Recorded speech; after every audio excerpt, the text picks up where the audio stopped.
Good afternoon, everybody. This is Jay from Edible Foodscaping, and today I'd like to show you how to plant a bare root tree, or at least my method of planting a bare root tree. So I'm over at Laura Barringers Food Forest today, and she just picked up this tree yesterday, and this is a Royal Lee cherry. And man, this thing's really good size. You can see the height of this tree already. It's way taller than me already, even with an outstretched arm. So this is going to go in her food forest. So what we've done already is we've pre-soaked this tree. I made a compost tea out of my compost, and I pre-soaked the roots in it for 24 hours because what I want is a lot of that mycorrhizae to attach to the actual root system so that it will immediately start to grow and colonize into the compost that I made.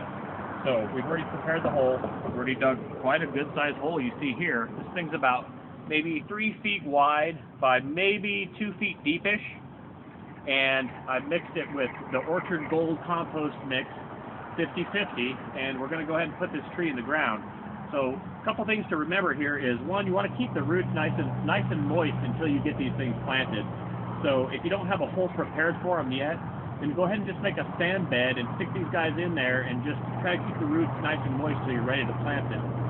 Another thing to remember is, when you plant these, you want to fan the roots out real nice and wide if you can. You can see this one has an excellent root set on this tree. This thing's just amazing for a bare root tree.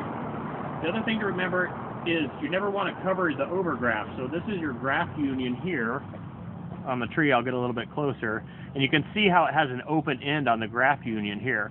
So you never want to bury this with anything.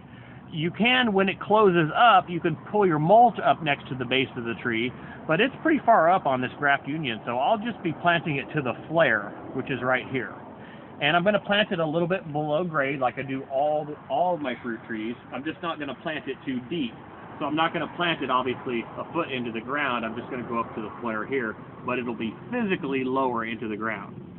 So the first thing we're going to do is, like I said, we've got the hole prepared. We're going to go ahead and get the tree in here.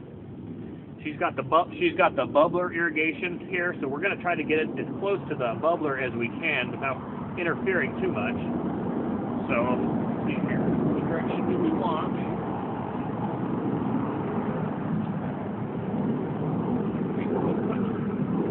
The graft union in towards the shade here. So we're going to get him in the ground. We're going to flare him out real nice and neat.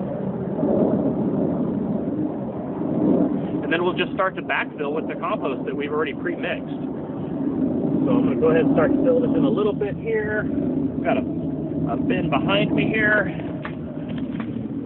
Just a little bit closer. There we go. I'm going to pour in our 50-50 mix.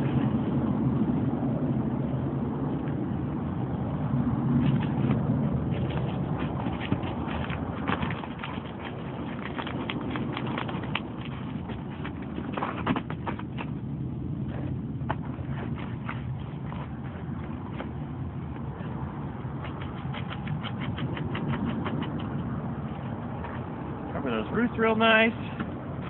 Gonna need a little bit more.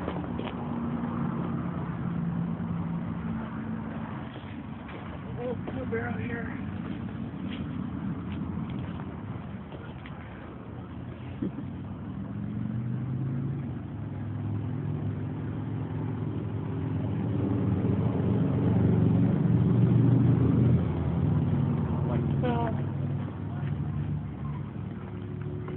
A little bit more soil.